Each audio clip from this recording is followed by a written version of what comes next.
Banque des territoires. C'est pareil, je vais laisser... Oui, c'est un peu long, mais c'est bien comme titre. Je vais vous laisser ma place parce que je crois qu'il ne va pas y avoir assez de fauteuils.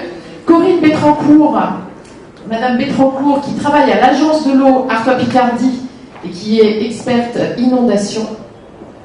Et puis deux représentants de l'État, François Filior, qui est chargé de mission risque naturel à l'Adréal Hauts-de-France, et Pierre Villerval, qui est responsable du service territorial Flandre littoral DDTM. Et on reviendra sur votre titre, Monsieur Villerval, parce que vous êtes le représentant d'une unité territoriale, ce qui n'est pas commun au sein des DDTM.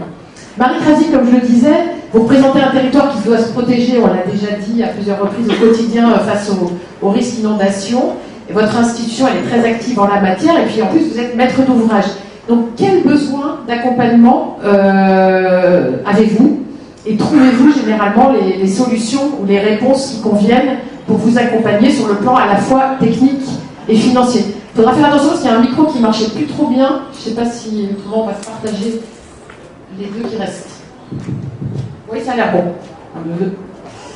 Oui, donc bonjour. Donc comme vous l'avez expliqué, donc je suis responsable des canaux à l'institution des Watringues. Donc bon, pour faire un petit rappel sur les missions de l'institution, c'est l'institution est en fait gestionnaire des ouvrages d'évacuation des crues à la mer.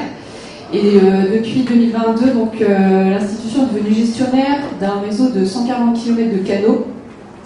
Donc fait partie sur tout le territoire du delta de la Haye. Donc les canaux qui sont donc hors voie navigable et hors réseau géré par les sections de Watringues. Donc ce réseau en fait joue un rôle très important dans la prévention des inondations, puisqu'ils vont jouer à la fois le rôle de stockage d'eau et ensuite d'évacuation des eaux à la mer lors de marée basse. Et donc ce réseau qui participe donc à ces missions, donc dans le cas en fait où il est en bon état, puisque c'est pas forcément le cas sur tout notre linéaire, le réseau est fortement anthropisé et pour la majorité du linéaire très dégradé. Voilà, nous à notre échelle en fait, ce qu'on souhaiterait, voilà pourquoi je participe aujourd'hui, c'est avant tout pour signaler que ce réseau doit être vraiment participe à cette mission, mais si bien entretenu. Et donc on est un peu dans l'optique de chercher justement des solutions. Donc on a pu le voir tout au long de la journée. Là, on a eu pas mal moi j'ai eu pas mal de retours d'expérience et pas mal d'inspiration justement sur ces solutions. Mais ce qui va être important aussi pour nous, c'est de voir comment elles peuvent être mises en œuvre d'un point de vue à la fois réglementaire et sur le plan financier également. Et voilà. Donc quels sont vos besoins à ce niveau et quels sont les interlocuteurs vers lesquels vous vous tournez? Est-ce que vous trouvez la plupart du temps les réponses que vous attendez? Là, j'ai pu en avoir un peu un aperçu de cours de cette journée, hein, mais justement, nous, comme c'est une mission en fait que l'institution a récupérée assez récemment, voilà, on est un peu dans cette optique de justement clarifier cette situation, de collecter de l'information, collecter le maximum d'informations justement pour voir comment ça peut être mis en œuvre pour nos structures en tant que maître d'ouvrage. Et on le rappelle aussi, vous êtes confronté aussi à une problématique foncière, c'est-à-dire que dans les besoins que vous avez, il y a également ce sujet qu'on a évoqué ce matin. Exactement, oui, ça a été rappelé ce matin, c'est qu'en fait, nous, donc on intervient en tant que gestionnaire GEMAPI pour l'entretien, la gestion, la restauration des canaux. Seulement, nous ne sommes pas propriétaires des canaux dont on a la gestion. Donc, on peut pas intervenir et faire n'importe quoi, tout ce qu'on veut sur ces canaux. Donc la problématique justement du foncier est très importante pour nous et il y a besoin justement d'éclaircissement. Voilà. Mais je pense que vos 4 voisins vont pouvoir vous apporter des précisions et des conseils en termes d'interlocuteurs vers lesquels se tourner. Je commence par vous, François Filior et Pierre Villerval. Je propose de vous poser presque les questions un peu en parallèle pour qu'on comprenne mieux justement. L'un travaille à l'Adréal Hauts-de-France et vous, Monsieur Villerval, à la DDTM. Quel est donc le rôle, à travers vous, de l'État pour accompagner et même encourager la mise en œuvre de ces solutions fondées sur la nature dont on parle depuis ce matin? Et comment vous répartissez-vous les rôles entre vos deux services? va fonctionner. Je vais commencer d'éléments de réponse et puis Pierre complétera. Alors comment on accompagne ces solutions-là? Alors il y a un dispositif qui a été cité quelques fois ce matin, qui s'appelle les plans d'action de prévention des inondations, les PAPI, donc qui sont un dispositif qui répond à un cahier des charges national, qui vise en fait à ce que les collectivités puissent mettre en place des stratégies de gestion des inondations intégrées sur différents types d'actions. Et donc ça peut inclure notamment des solutions fondées sur la nature. Et puis ce dispositif permet de mobiliser déjà les fonds de l'État dédiés à la prévention des risques, donc les fameux fonds Barnier, qui financent assez largement les actions dans les PAPI quand ces actions sont éligibles, et puis permettent aussi d'avoir un effet levier pour aller chercher d'autres financeurs, à commencer par des fonds européens, en général le FEDER, et puis d'autres fonds, agences de l'eau notamment sur certaines actions. Par contre, il y a une limite, je vais dire tout de suite, je pense que beaucoup le savent déjà, le fonds Barnier ne finance pas la gestion, enfin la lutte contre l'érosion. Or, on a pu voir à travers les différents exemples apportés aujourd'hui que les solutions fondées sur la nature en contexte littoral sont souvent en prise avec des questions d'érosion. Pour la répartition des rôles, l'ADREAL est le service instructeur en fait, des PAPI, donc c'est l'ADREAL qui va vérifier que les programmes des collectivités répondent au cahier des charges nationales, qui va avoir un rôle d'accompagnement de ces programmes, mais qui va se faire sous l'autorité du préfet pilote désigné pour suivre tel ou tel PAPI, et qui va pour ce faire s'appuyer prioritairement sur les DDTM. Voilà, d'où la DDTM.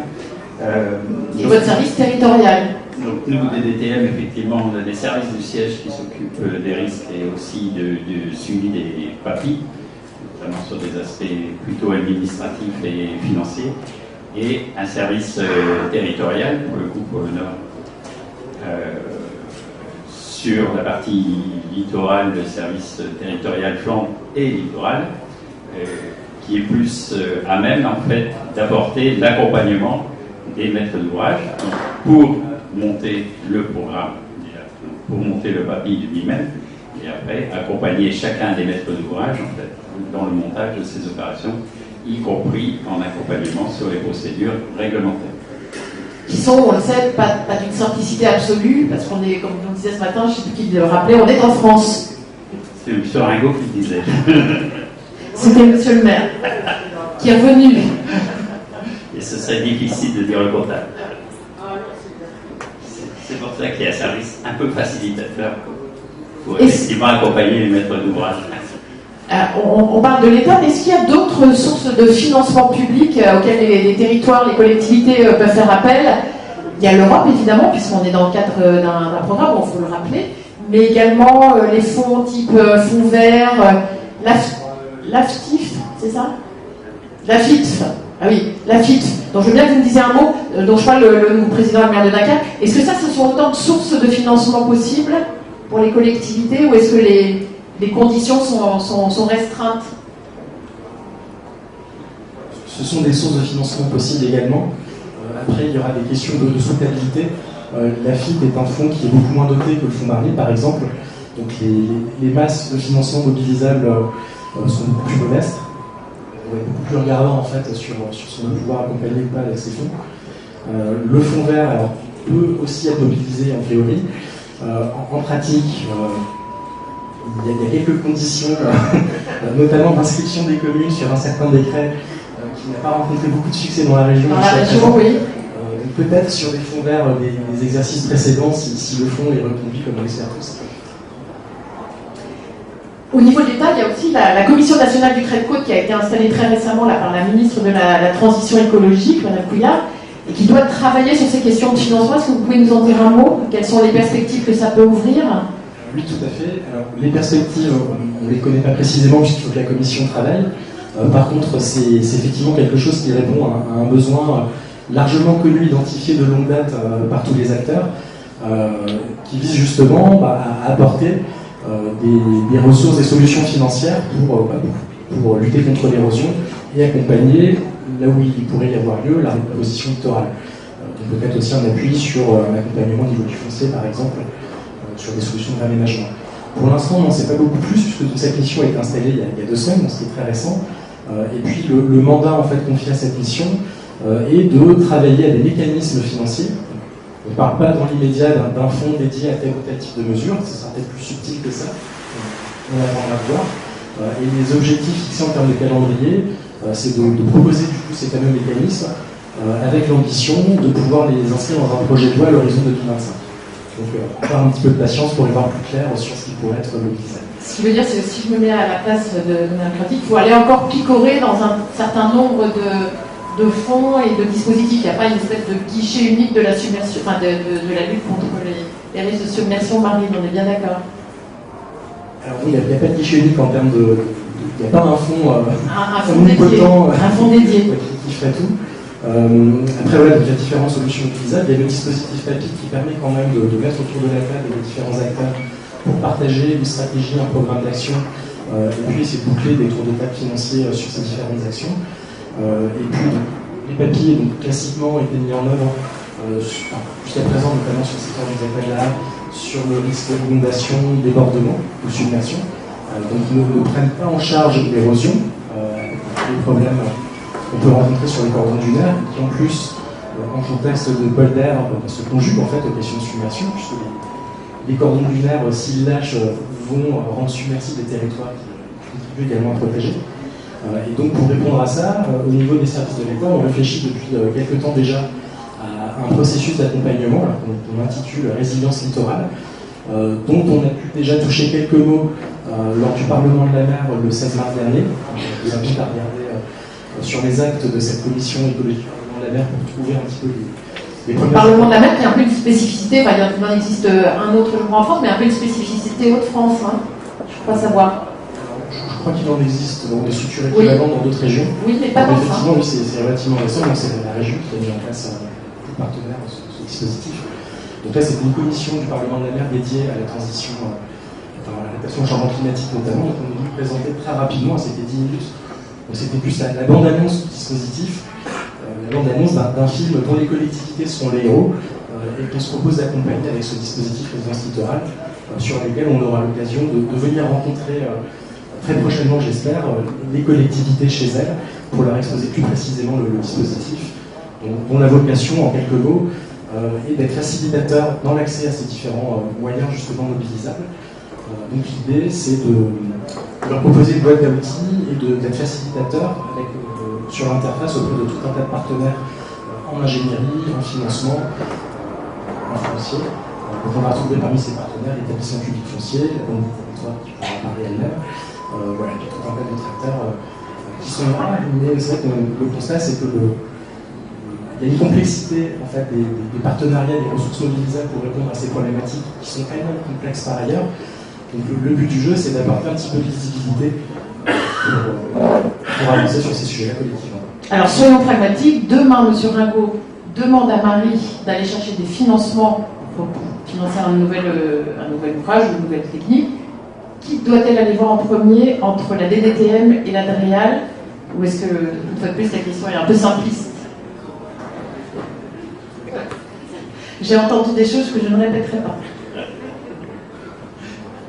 Donc, a priori, la porte d'entrée des collectivités sur le territoire, c'est évidemment les DDTM. C'est bien notre ADN, c'est notre rôle.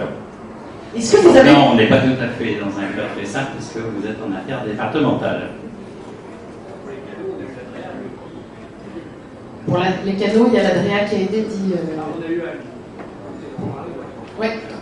Marie, reprenez le micro. Alors, oui, effectivement. Oui, On a eu une enveloppe exceptionnelle de la part de l'État de 300 000 € justement pour remettre en état les canaux du DPF sur la partie du Calaisis. Donc effectivement, une enveloppe qui est la bienvenue pour justement remettre en état ces liens. Et M. Villarman, on voyait tout à l'heure à travers les exemples belges, la concertation c'est vraiment important aussi. Donc on va mettre en place une solution quelle qu'elle soit, mais surtout fondée sur la nature. Est-ce que vous avez aussi un rôle incitatif dans ce domaine ou est-ce que ça c'est pas vraiment votre partie? Pourquoi c'est une question piège, non? C'est pas une question piège. Question un peu plus complexe, effectivement. Ce qui est évident, c'est que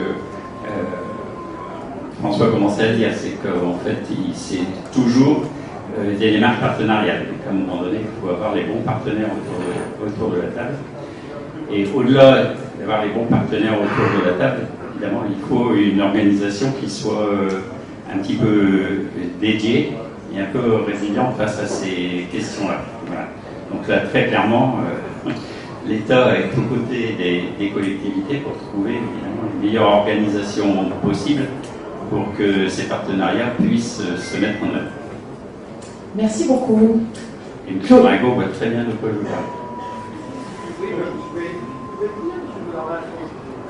Alors là, il y a...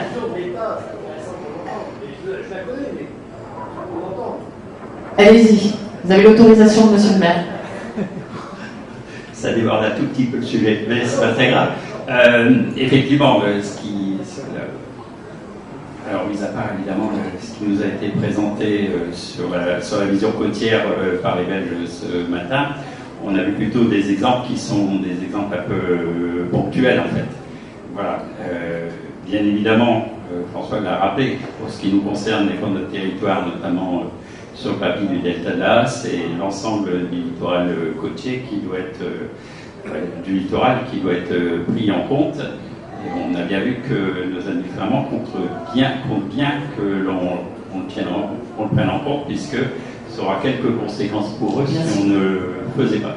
Donc il est évident qu'il faut trouver la bonne structuration à la bonne échelle. Et on peut se poser des questions effectivement sur ce que veut dire la bonne échelle. Mais dans tous les cas, ça ne peut pas être une mosaïque en fait de responsabilité le long du littoral si on veut qu'au global on ait des stratégies qui fonctionnent sur du long terme.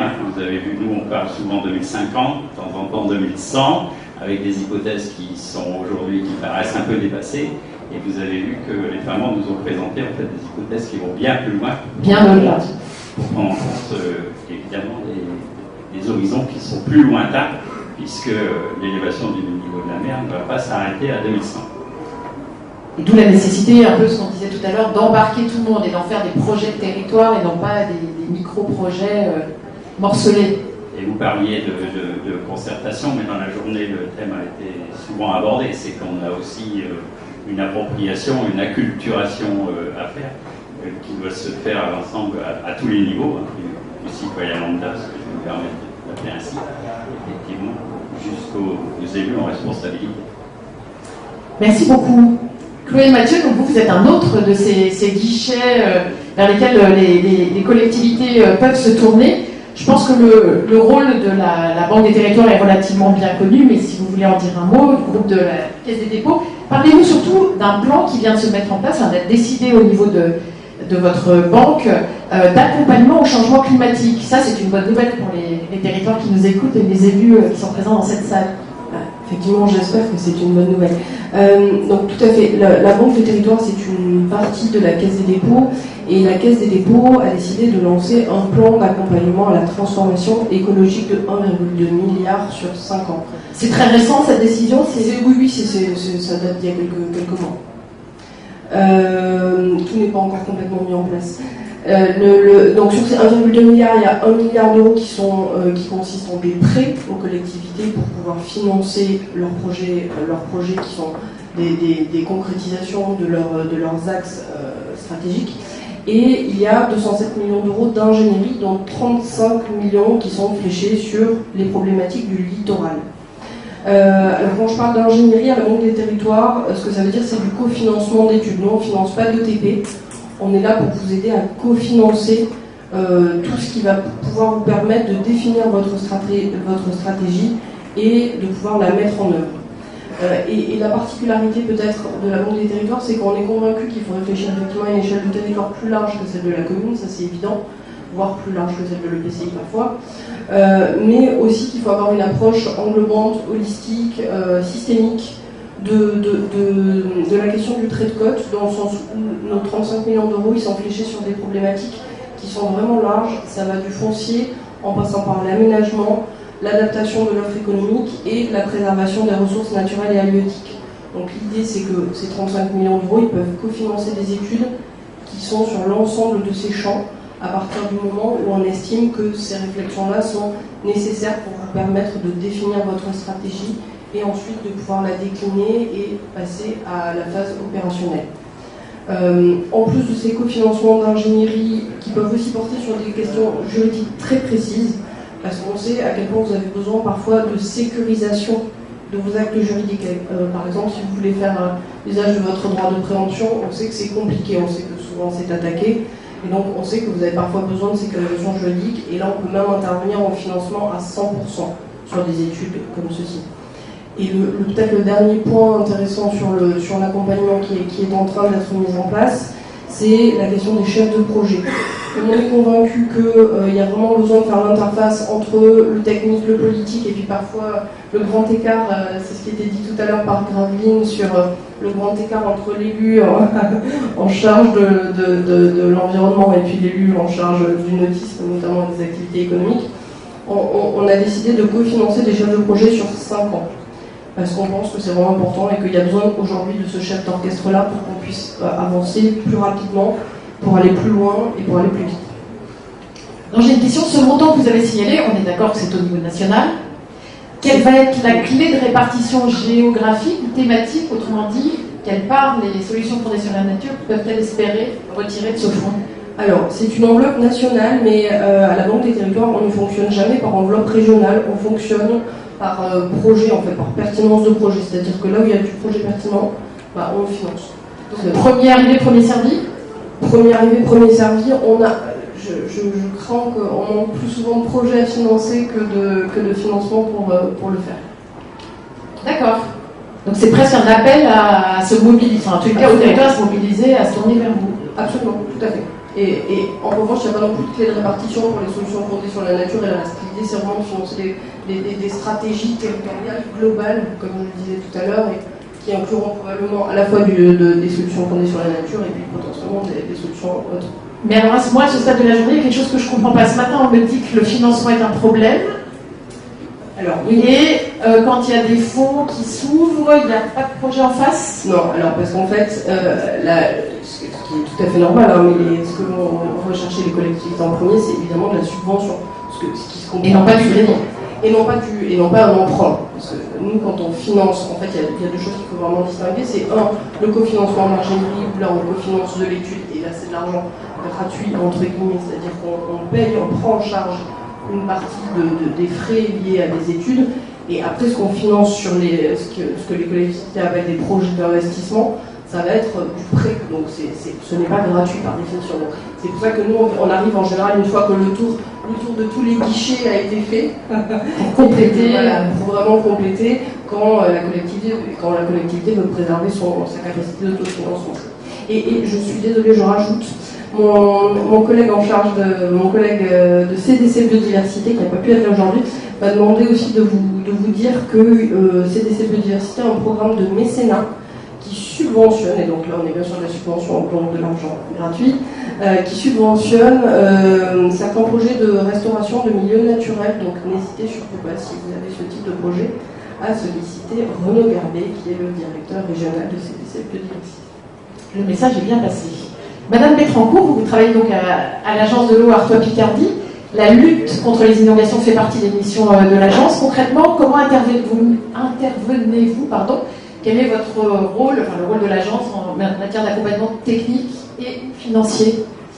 Alors oui, effectivement, donc on intervient depuis plusieurs années sur la lutte contre les inondations, mais par la porte de la protection des milieux naturels, justement, la transition est bien faite.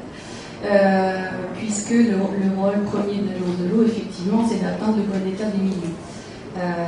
Donc aujourd'hui, le séminaire Solutions fondées sur la nature, il est clairement dans les objectifs poursuivis par l'agence. Et c'est pour cela que dès maintenant, on accompagne les études qui sont portées sur le bassin dans le cadre des PAPI. Donc on participe effectivement au plan de financement des PAPI. On accompagne aussi tout ce qui est études globales, études stratégiques, celle de l'Institution des Watringues, le suivi du littoral porté par le ROL, le réseau d'observation du littoral. Tout ça pour obtenir un bagage de données pour les porteurs de projets sur le territoire qui permettent justement de faciliter et de mettre en avant ces solutions fondées sur la nature. Donc on a aujourd'hui la possibilité de financer les études, les acquisitions foncières, les travaux, les plans de gestion écologique. Donc on a un panel de subventions qui sont ouverts et on termine en 2024 notre 11e programme d'intervention pour démarrer en 2025 un nouveau programme. Et donc dès cette année, on enclenche les réflexions sur les nouvelles orientations de financement de l'Agence de l'eau pour l'horizon 2025. Est-ce que ça veut dire que dans ce type de programme, le chapitre consacré aux effets, à la correction des effets du changement climatique grossit de programme en programme? Bien et sûr. quelle place même le mot solution fondée sur la nature va figurer dans ce futur programme vraisemblablement? Voilà, je vais peut-être m'avancer, mais c'est fort possible. Plan d'adaptation au changement climatique, solution fondée sur la nature, c'est vraiment les préservation de la ressource en eau, bien entendu, puisqu'il y a aussi des sécheresses à prendre en compte. Mais c'est clairement les mots-clés qui animent les programmations de ces années à venir. Et pour que je comprenne bien ce que vous avez dit tout à l'heure, est-ce que sur le champ des SFM, ce que vous observez, c'est toujours mis en place dans le cadre de PAPI ou même il peut y avoir d'autres projets? Non, il peut y avoir des projets hors PAPI, effectivement, qu'on accompagne. Alors ce que je mettrai en avant, par contre, et ça a été dit plusieurs fois, c'est l'intervention à bonne échelle, effectivement. On essaye aussi, nous, de promouvoir des opérations qui sont concertées. C'est quoi la bonne échelle pour vous? Alors, c'est celle du bassin versant, c'est celle de la logique eau, en fait. La cohérence hydrographique. Voilà, c'est ça. Et donc, en face, bien entendu, l'enjeu gouvernance est également là. Donc, c'est aussi très important.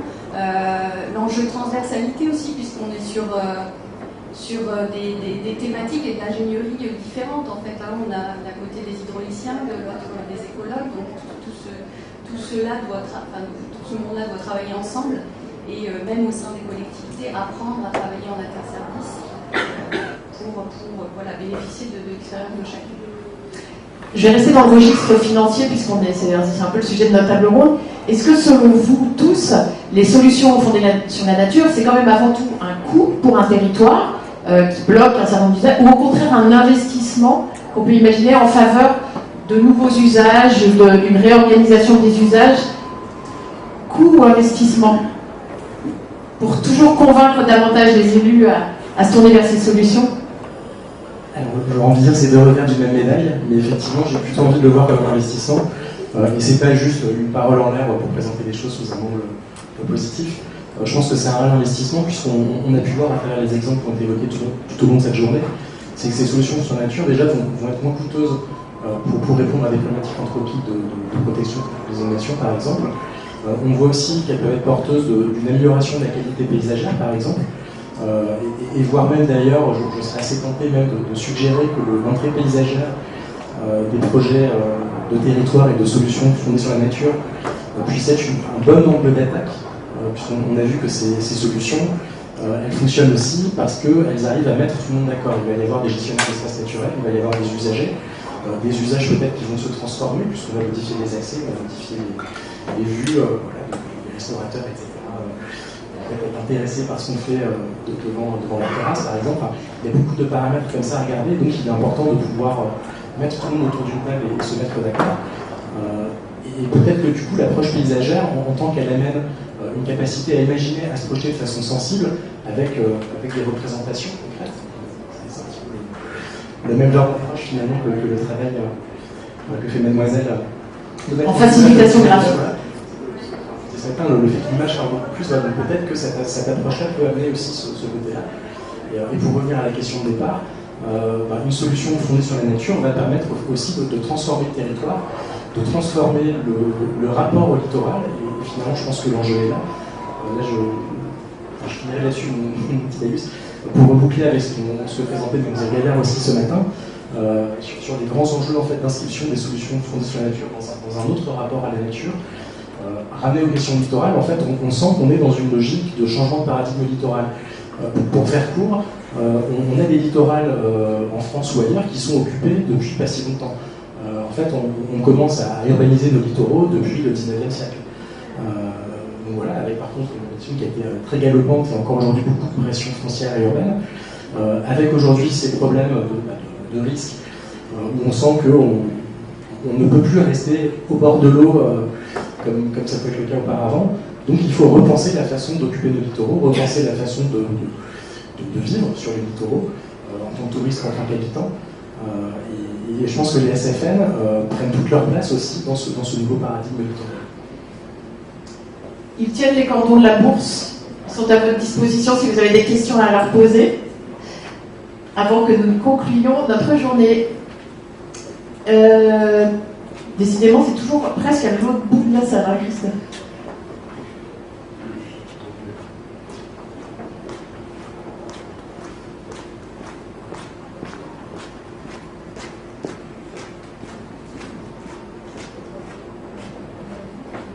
Voilà. Merci. J'avais une petite question par rapport donc, à l'intervention de Chloé Mathieu. On avait déjà échangé récemment donc, en vidéo. C'est que sur le territoire, donc, il y a une stratégie qui va être mise en place donc, pour le prochain papier qui normalement doit inclure donc, des solutions d'adaptation fondées sur la nature. Donc, la question que je posais, c'est pourquoi vous ne pouvez pas donc, cofinancer dans le cadre d'un papier, parce qu'on se retrouve avec une offre que vous faites et de l'autre côté des autres financeurs qui sont intégrés dans un papier. Enfin, pourquoi en gros vous ne pouvez pas financer donc, les actions dans le cadre d'un papier? Je ne suis pas sûre qu'il y ait d'incompatibilité entre le financement d'actions papier et les financements banque de territoire. C'est simplement que nous, on va financer en fait l'ingénierie. C'est ce qui va vous permettre de définir votre stratégie, de la mettre en œuvre. Par définition, si vous en êtes au stade du papier, c'est qu'elle est déjà relativement calée votre stratégie. Après, on peut financer par contre des études pour approfondir et puis des études plus pré-opérationnelles et opérationnelles. Ça, c'est des choses qu'on peut faire, de cofinancer ces études-là. Et après, on peut aussi financer en prêt, cette fois-ci, les actions qui résultent de la mise en œuvre de votre papier. Ça, il n'y a pas de difficulté. Mais donc en gros, on finit un papier, on va rentrer dans un PEP, un programme d'études préalables, donc ce seront des études, donc normalement vous seriez en capacité de financer des études dans le cadre du PEP. Ouais. Pas tout type d'études. Pas tout type d'études. Pas tout type d'études. Certaines. Ok. Ça va dépendre. Bien sûr. Est-ce qu'il y a un lien entre la lutte contre les inondations et la lutte contre la sécheresse, et en plus le problème de salinisation dans les ponts d'air? Et votre question s'adresse à tous? Surtout à les gens qui sont en train de... J'entends tout le temps le papier, mais il n'y a que les inondations qui sont là-dedans. Mais il y a aussi le phénomène de sécheresse. C'est-à-dire, est-ce que tout ce qu'on vient de se dire peut aider à lutter aussi contre les phénomènes de sécheresse? Vous pouvez en dire un mot? De petits éléments de réponse, puis après je laisserai peut-être Marie aussi compléter, parce que les sont là-dessus. Mais effectivement, ça rejoint un peu la question précédente sur l'interaction entre les stratégies. Finalement, les papiers, effectivement, reposent sur une stratégie de gestion du risque inondation. On a vu que les SFN, beaucoup comprises avec les questions d'érosion, vont plutôt intéresser. Alors en France, on a un dispositif un peu parallèle qui est émergent, qui seront les stratégies locales de gestion intégrée du trait de côte. Et donc ce sont ces stratégies locales qu'on se propose d'accompagner avec la démarche résilience, au sein de laquelle on va faciliter l'accès à tous les partenaires, notamment la Banque des territoires. Et par ailleurs, il y a aussi des schémas d'aménagement et de gestion des eaux qui existent sur les territoires qui eux, regardent déjà ces questions de gestion de la ressource en eau et de gestion des milieux aquatiques. De partage des usages, etc. Et finalement, l'idée, c'est qu'à l'échelle d'un territoire donné, toutes ces stratégies soient non seulement cohérentes entre elles, mais même soient synergiques. Et donc, il appartient aux collectivités, finalement, de faire ce travail-là. Et c'est déjà un petit peu ce que fait l'institution du Watringue, puisque l'étude qu'a présentée ce matin Frédéric Barbet, justement, regarde conjointement ces différents aspects. Et la stratégie qui en résultera, et qui va être peaufinée à travers le PEP, qui est lié à la démarche PAPI, pourra tout à fait déborder, sans mauvais jeu de mots, sur les autres aspects. Et au contraire, c'est ce qu'on encourage vivement. Marie, dans l'institution des Watringues, il y a vraiment le sujet, vous marchez sur deux jambes, c'est-à-dire il y a les risques d'inondation, le risque sécheresse, vous les traitez avec beaucoup d'attention, Oui, tous les deux. Oui, c'est ça. Là, alors, je pourrais, moi en tant que gestionnaire de canaux, je pourrais pas vous directement toutes les actions qui sont faites dans le cadre du papier du SAGE, mais effectivement, là, l'institution est montée en compétence justement à récupérer l'animation du papier du SAGE, du DELTA, Donc toutes ces questions sont au centre de nos préoccupations actuellement. Là, on a recruté 2 animateurs justement en charge de ces questions. Ouais. Ouais. Alors une petite question qui semble anecdotique par rapport aux enjeux. C'est comme ça, sachant qu'il y a 90% des déchets qui... Oui, j'aimerais bien que monsieur ait un micro. C'est vrai parce que nous on entend, mais peut-être derrière c'est compliqué.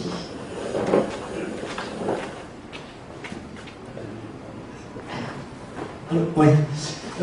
Oui, sachant qu'il y a 90% de déchets qui sont déversés, qui proviennent des canaux, et des rivières et des fleuves, qui sont déversés dans la mer, donc en aval, et notamment dans le canal de l'Arc.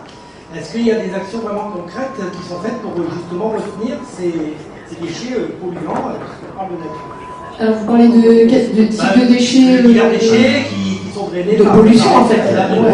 Le problème de l'amont vers l'aval. Ouais, justement au niveau des ouvrages que gèrent l'institution, chaque ouvrage est équipé d'un système de dégrilleurs qui vont récupérer justement un maximum de déchets, de macro-déchets.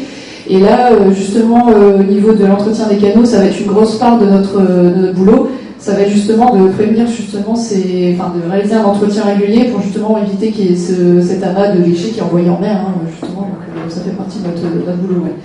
Et même, ça me fait penser, quand vous disiez qu'il faut raisonner à l'échelle de bassin, c'est-à-dire que les solidarités amont-aval, elles doivent fonctionner sur le plan technique, mais aussi financier, ou en tous les cas, pouvoir mettre tout le monde à contribution pour faciliter ensuite votre travail, on est d'accord? Je vais compléter ce qu'il dit. Oui, allez-y. Donc simplement pour répondre à monsieur, oui, effectivement, l'Institution intercommunale des Waterines a en charge la gestion et l'entretien de ces canaux. Donc on a effectivement la gestion également des dégrilleurs et des déchets qui se piègent dedans. On est content parce qu'il y en a beaucoup. Donc l'idée, ce serait aussi d'entamer un peu de sensibilisation auprès de l'ensemble des communes de l'amont parce que ça attribue quand même une charge lourde à l'aval. Et l'idée, c'est qu'on arrive aussi à obtenir, dans le cadre du fonds vert, par rapport notamment aux macropolluants et pollution plastique, un fonds qui nous permette aussi de financer ce type d'entretien, parce que c'est quand même du fonctionnement, et en général, le fonctionnement, c'est rarement financé, notamment sur ce type de choses quand on parle d'entretien. Et donc ça nous permettrait aussi, nous, qui récupérons cette charge qui est aussi financière, puisqu'on a certains ouvrages, on a 40 tonnes par an qui passent sur certains ouvrages. Donc c'est quand même une charge lourde parce que c'est des déchets qui ont trempé dans l'eau, qui ne sont pas forcément faciles à retirer des dégrilleurs, il faut faire intervenir des grues parfois, et il y a un système de traitement derrière qui implique des bordereaux de suivi de déchets avec une élimination spécifique. On récupère des choses qui ont quand même un coût à la fin non négligeable. Donc, on envisage dans le cadre de l'entretien et on envisage aussi de solliciter le fonds vert sur le sujet parce que ça nous aiderait quand même un peu à améliorer les choses, nous, au niveau financier, mais on compte aussi sur la sensibilisation à mettre en place pour justement essayer de réduire ça à la source. Il y a une demande de fonds. Allez, une dernière intervention si vous le souhaitez, où nous allons passer à nos conclusions et à notre petit questionnaire saison 2. C'est bon, je pense que la journée était riche en échanges, en informations, en retour d'expérience. Écoutez, on va vous remercier tout d'abord, tous les 5. Merci beaucoup pour votre participation et vos éclairages utiles.